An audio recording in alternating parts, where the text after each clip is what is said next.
बुधवार की प्रदोष कामना की पूर्ति करती है।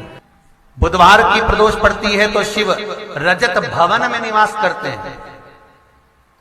मान लो आप प्रदोष का व्रत नहीं कर सकते, आप अगर व्रत नहीं कर सकते तो प्रदोष के दिन, प्रदोष काल में शाम का समय सूर्यास्त का कुछ पल, कुछ घड़ी के पहले से लेकर बाद तक का प्रदोष काल के अंतर्गत आप शंकर जी के मंदिर में जाकर 1 लोटा पानी, 5 बेलपत्र भी अगर समर्पित करते हैं तो संपूर्ण प्रदोष का फल आपके भाग्य में सफल हो जाए।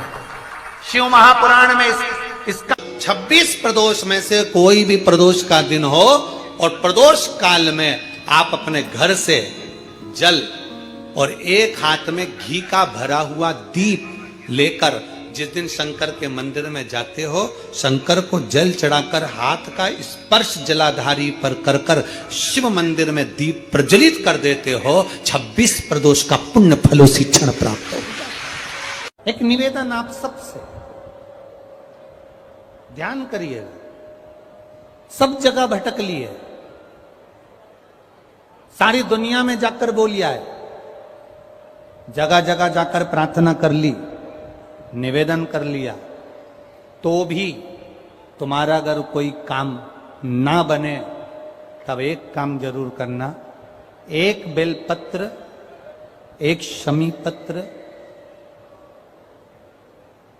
1 कनेर का फूल देवाधिदेव महादेव को प्रत्येक प्रदोष के दिन शिवजी को जल चढ़ाकर समर्पित करना प्रारंभ कर दो। 2 या 3 प्रदोष निकलेगी, मेरा देवाधिदेव महादेव तुम्हारी झोली खुशियों से भर दे निश्चित। 1 बेलपत्र, 1 शमी पत्र और 1 कनेर का पुष्प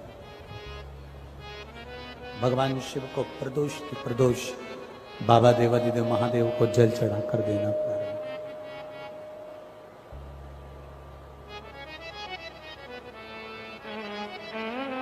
आप दीजिए, वो स्वीकार करेगा।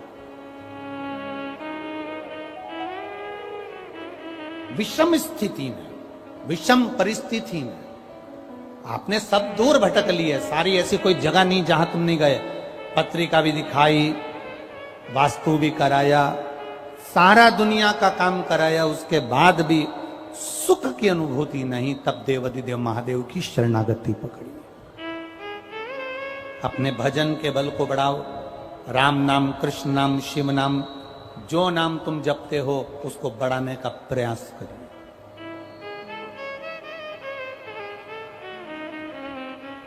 उस भजन के बल को बढ़ाने का प्रयास करिए। चंद्रदेव, अब तुम शिव के पास जाओ। चंद्रदेव भगवान शंकर के धाम कैलाश पर पहुंच गए, जहां पर भगवान शिव तो तप साधना में लीन थे। चंद्रदेव को मेरे भोलेनाथ जी ने देखा भी नहीं, क्योंकि वो अपनी तप साधना में लगे थे, भजन में लगे थे, अपनी तप साधना में लीन थे, ध्यान नहीं दिया। अब एक बात ध्यान रखेंगे, शिव जी का पशुपति व्रत करा, सोमवार का व्रत करा, प्रदोष का व्रत करा, सावन के सोमवार करे, उसके बाद भी भोलेनाथ जी नहीं सुने, तो ये मत सोचना कि मैं भोलेनाथ जी का पशुपति व्रत नहीं करूंगी, अब मैं सावन के व्रत नहीं करूंगी, अब मैं भगवान की पूजन नहीं करूंगी, अब मैं शंकर जी के मंदिर में जाकर 1 लोटा जल नहीं चढ़ाऊंगी, ये कभी मत सोचना। बल्कि ये सोचना कि मैंने जो आराधना करी, मैंने जो पूजन करी, मैंने जो व्रत करा, मैंने जो तप साधना करी, हो सकता है उसमें कोई कमी रह गई हो, इसलिए दूसरी बार करूंगी, तब मेरा महादेव मेरी मनोरथ पूर्ण जरूर करेगा। ये निश्चित है। शमी का जो पत्ता होता है, ध्यान से सुनिएगा, रोज आप अगर शमी के पत्ते को नहीं चढ़ा सकते, महीने में 1 बार या 2 बार शमी का पत्ता शंकर के ऊपर अवश्य समर्पित करना चाहिए। क्यों? शरीर में अगर कोई बड़ी बीमारी आने वाली होती है तो बाबा उस विष को समाप्त कर देते हैं, मात्र शमी का पत्ता समर्पित कर देते हैं। भले महीने में 2 बार चढ़ाओ, हफ्ते में 1 बार चढ़ाओ, तुम्हारा मन पड़े तो हफ्ते में 2 बार चढ़ाओ। ज्यादा बीमारी है, शमी का पत्ता एक शिवजी के शिवलिंग पर और एक पत्ता जहां से पानी बहकर नीचे गिरता है ना, जलाधारी में से शिवजी पे जल चढ़ाया। जैसे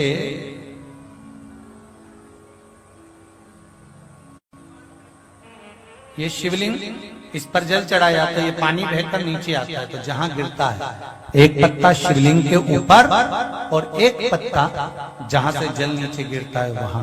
अगर ज्यादा बीमारी है और ऐसा लग रहा है कि डॉक्टर कह रहे हैं कि तबीयत ज्यादा खराब हो सकती है, जांचे जाएगी, ये होगा वो होगा, तो एक पत्ता शमी का ऊपर, एक पत्ता जलधारी जो बहकर नीचे आती है उसमें पर चढ़ाना। शमी का पत्र रोग मुक्ति के लिए जब चढ़ाया जाता है तो भगवान शंकर का अवधूतेश्वर महादेव का नाम लेकर चढ़ाया जाता है। कौन सा महादेव? जम के बोलो जरा। अवधूतेश्वर महादेव का नाम लेकर चढ़ाया जाता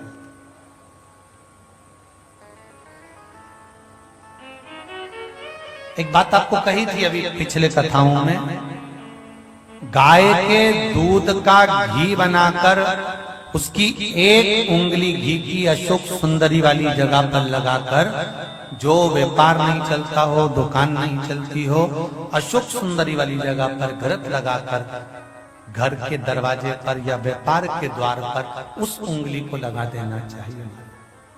घृत पर होना गाय के घी का, गौमाता होता है।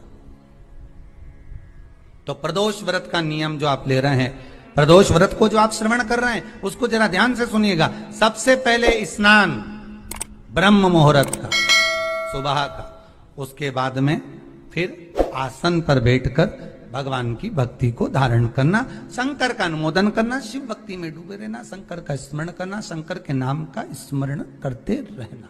ये प्रदोष का मूल तत्व। महाराज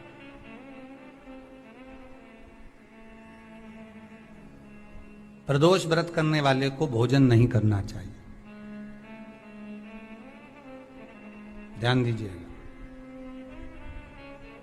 फलाहार करो, उसमें भी नमक का सेवन मत करो। प्रदोष व्रत में नमक का सेवन वर्जित होता है। कारण क्या कारण होता है?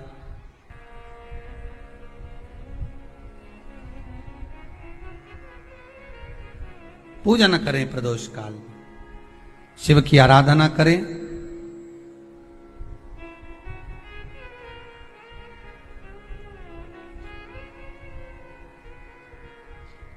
आगे वर्णन आया।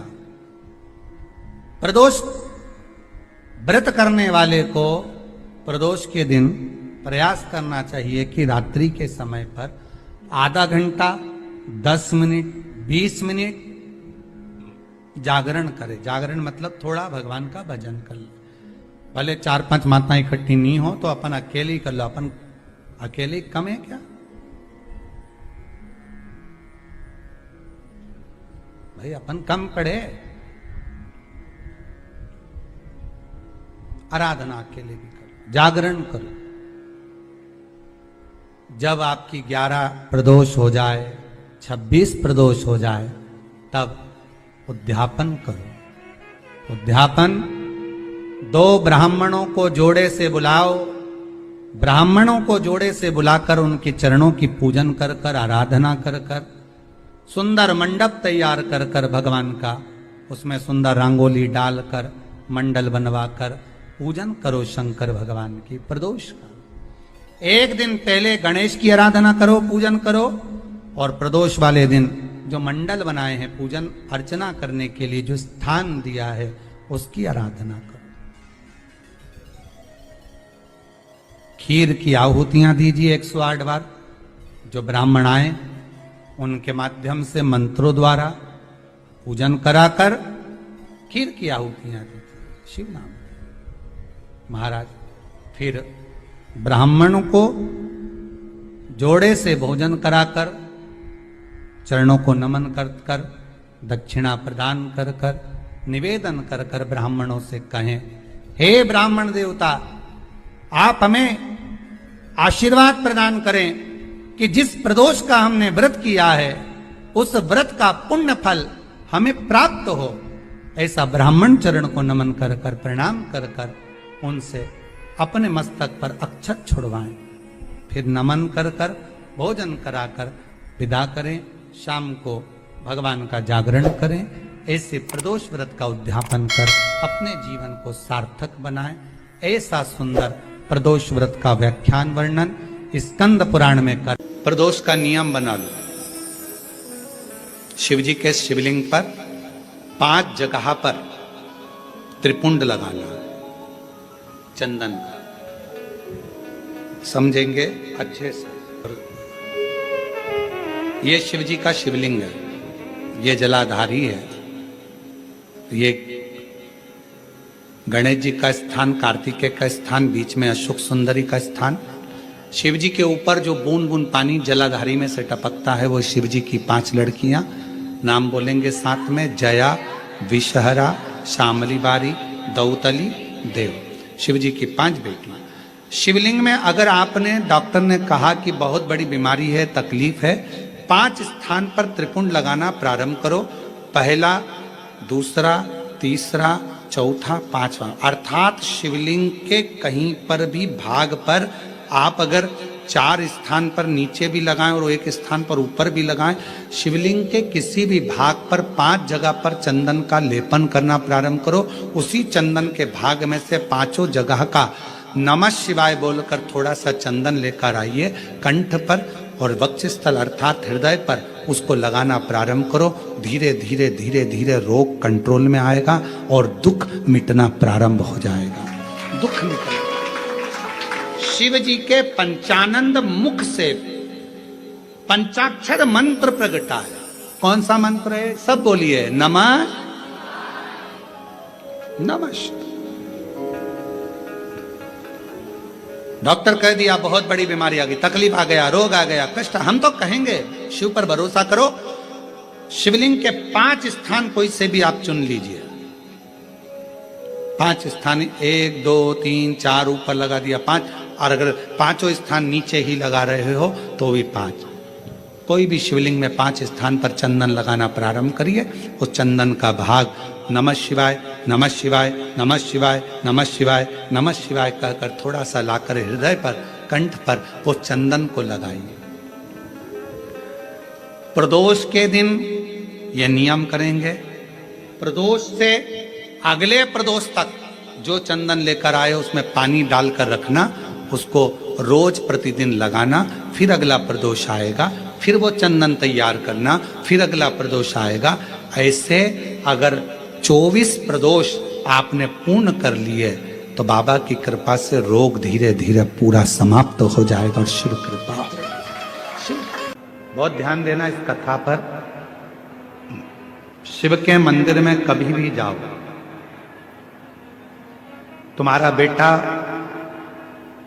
कोई नीट का एग्जाम दे रहा है, कोई कंपटीशन एग्जाम दे रहा है, तुम्हारी बेटी कोई परीक्षा दे रही है, तुम्हारा बच्चा, बेटा बेटी, पति पत्नी, कोई भी कोई एग्जाम में बैठने का प्रयास कर रहा है, पहले तो उससे कहो कि अपनी मेहनत 4 गुना कर, खूब पढ़, परिश्रम 4 गुना कर। और मान लो 5-6 बार दे चुका, 2-4 साल हो गए, 5 साल हो गए, तो फिर उससे कहो शंकर के मंदिर में 7 दुर्वा लेकर जाओ। कितनी दुर्वा? यहां क्या बोलते हैं झारखंड में? दुर्वा कि दूब बोलते हैं?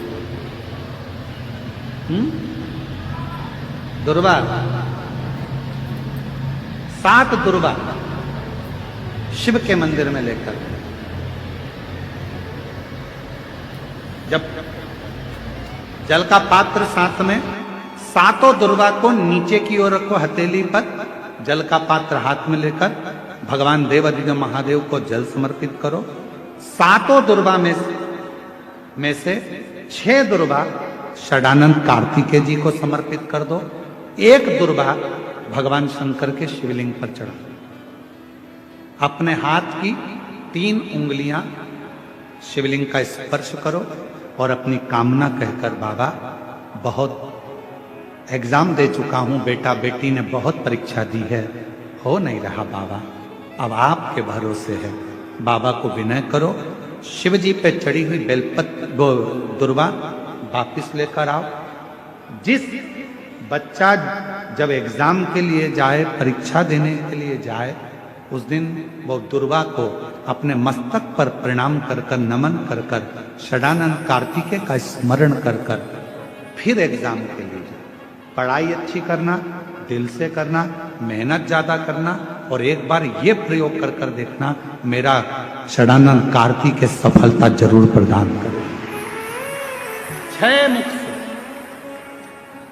षडानंद कार्तिकेय जी का जो वर्णन हमारे शिव महापुराण में किया गया है, स्कंद पुराण में किया गया है, षडानंद कार्तिकेय जी फल शीघ्र प्रदान करते हैं, शीघ्र फल। महाराज, तारकासुर का संहार हो,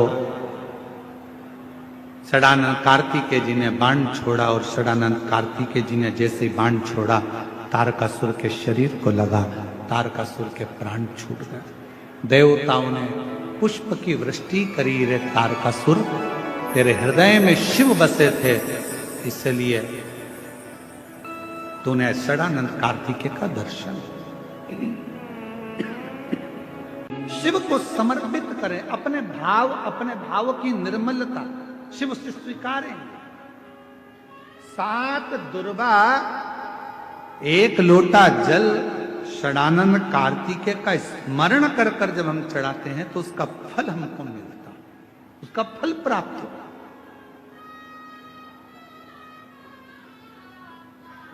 उसका फल हमें मिलता है।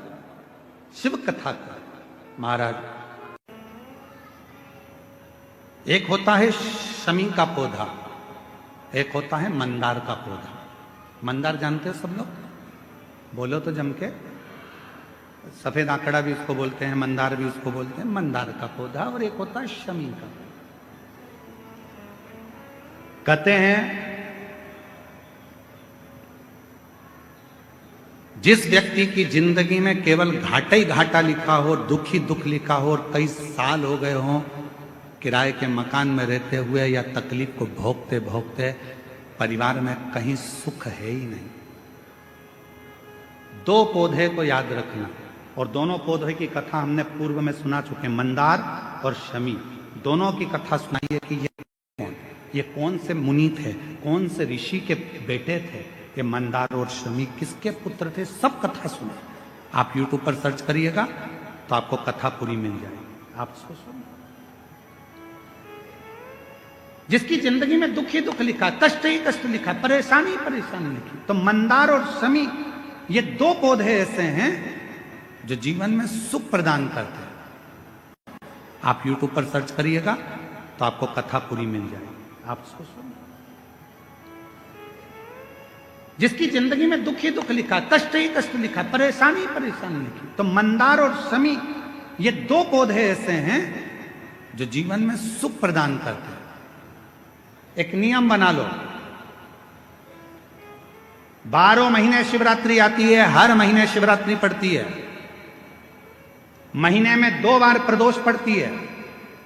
या तो प्रदोष का नियम बनाओ या शिवरात्रि का नियम बनाओ। एक काम करना चालू करो, थोड़ी सी मिट्टी शमी के पेड़ के नीचे की और थोड़ी सी मिट्टी मंदार के पौधे के नीचे की, दोनों को लाओ, अच्छा मिलाकर उसका एक शिवलिंग का निर्माण करो, और उस शिवलिंग का पूजन प्रदोष काल में शाम के समय शिवलिंग के सामने 2 घी के दिए जलाकर, जैसी घर में पूजन करते हो वैसी की वैसी पूजन करो, आरती करो, थोड़ा सा भोग लगाकर निवेदन कर कर उस शिवलिंग का बाद में विसर्जन करो।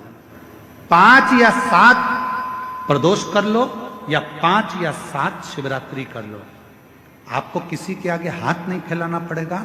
मेरा देव अधिदेव महादेव स्वयं भंडार भरना प्रारंभ कर दे, स्वयं शिव भंडार भरेगा। मंदार और शमी के वृक्ष के नीचे का वो फल होता है जो सुख देगा।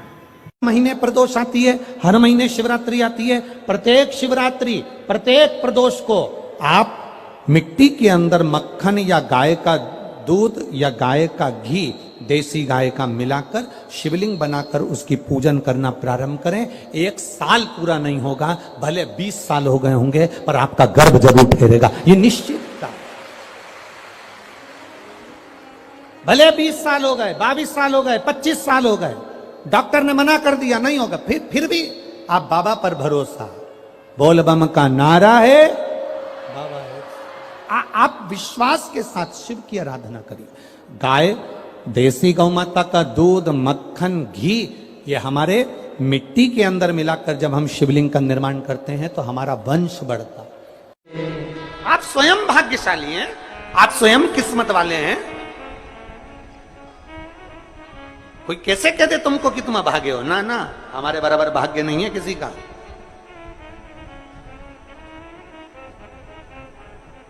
तुम्हारी ग्रह खराब है, तुम्हारे ग्रह खराब है। संभेश्वर महादेव का नाम 7 कनेर के पुष्प, कितने? 7 कनेर मालूम है? ये रोड पर जो जाते हो डिवाइडर में पीला पीला फूल लंबा, जो कि पशु पक्षी कोई नहीं खाता, जहरीला फूल माना जाता है। कनेर के 7 फूल, एक बेलपत्र। जिस समय पर कनेर का फूल बेलपत्र के साथ चढ़ाया जाएगा तो 7 कनेर के पुष्प सीधी बेलपत्र पर आपको रखना। 2-3 प्रदोष कर कर देखना।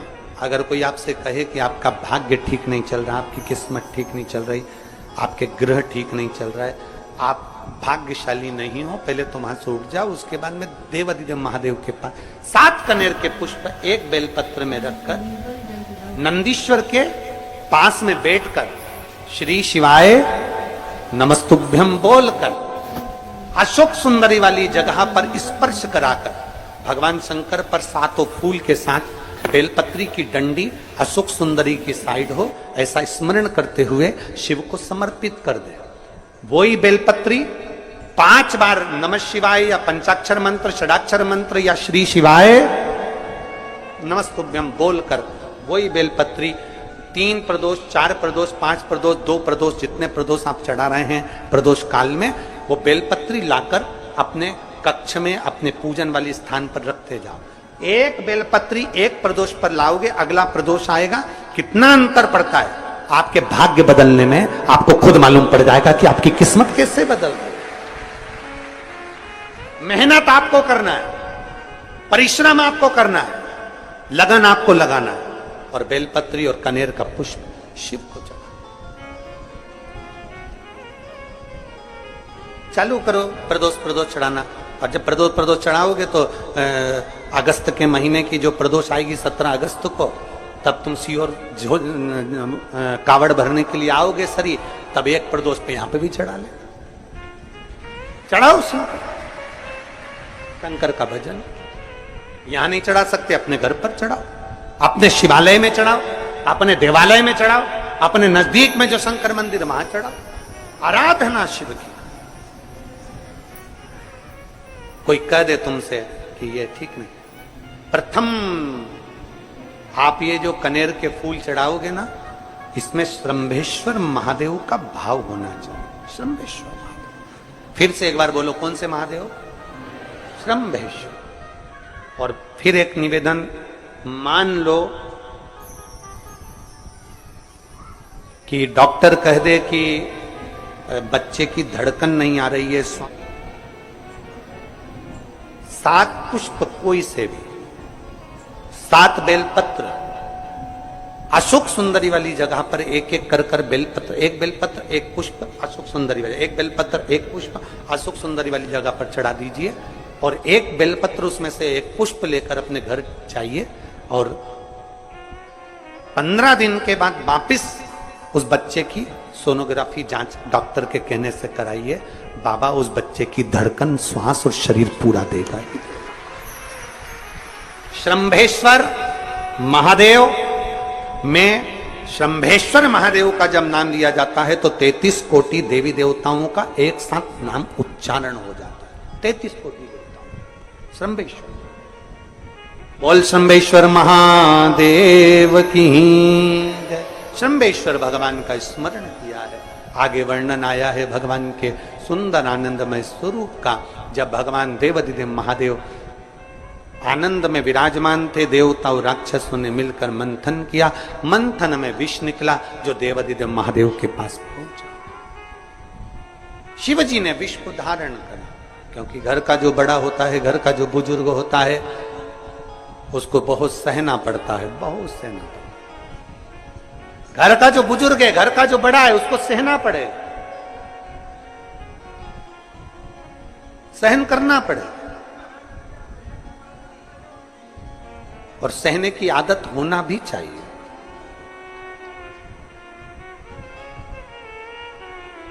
सहने की आदत होना भी चाहिए सब। जैसे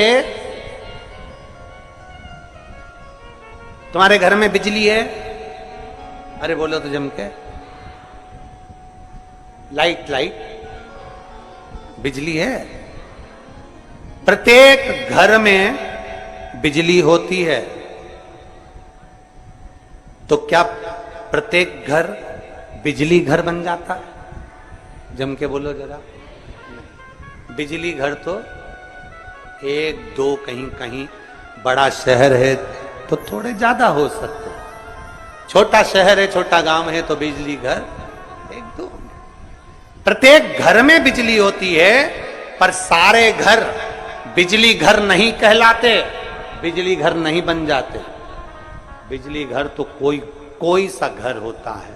उसी तरह ढेर सारे तुम्हें कथा करने वाले भी मिलेंगे, ढेर सारे तुम्हें ज्ञान देने वाले भी मिलेंगे, ढेर सारे तुम्हारे पास में, तुम्हें मोबाइल खोलोगे, टीवी खोलोगे तो ढेर सारे महाराज मिलेंगे, पर सब देवाधिदेव महादेव के भक्त नहीं मिल जाते। बड़ा कठिन होता, बहुत कठिन। प्रत्येक घर बिजली घर नहीं होता। उसी तरह घर में रहने वाला प्रत्येक व्यक्ति शंकर का भक्त नहीं होता। उस घर में रहने वाले 10 लोगों में, 15 लोगों में, 20 लोगों में, 25 लोगों में, 5 लोगों में, 10 लोगों में कोई 1-2 ऐसे होते हैं, कोई 1-8-2 ऐसे होते हैं जो शंकर की भक्ति में डूबे होते हैं, शिव के स्मरण में डूबे होते हैं। घर वालों को लगता है, घर वालों को लगता है कि काम पर काम हो रहे हैं, अच्छे अच्छे काम हो रहे हैं, खूब अच्छे काम हो रहे हैं, पूरे खानदान में अच्छे अच्छे काम हो रहे हैं। कई लोग कहते हैं इसकी कृपा हो गई, उसकी कृपा हो गई। ना, जो रोज तुम्हारे घर में से कोई एक व्यक्ति शंकर को जल चढ़ाने जा रहा है, ये उसकी कृपा है जो तेरे घर में आज सब कुछ आनंद होता चले जा रहा है, ये उसकी कृपा है।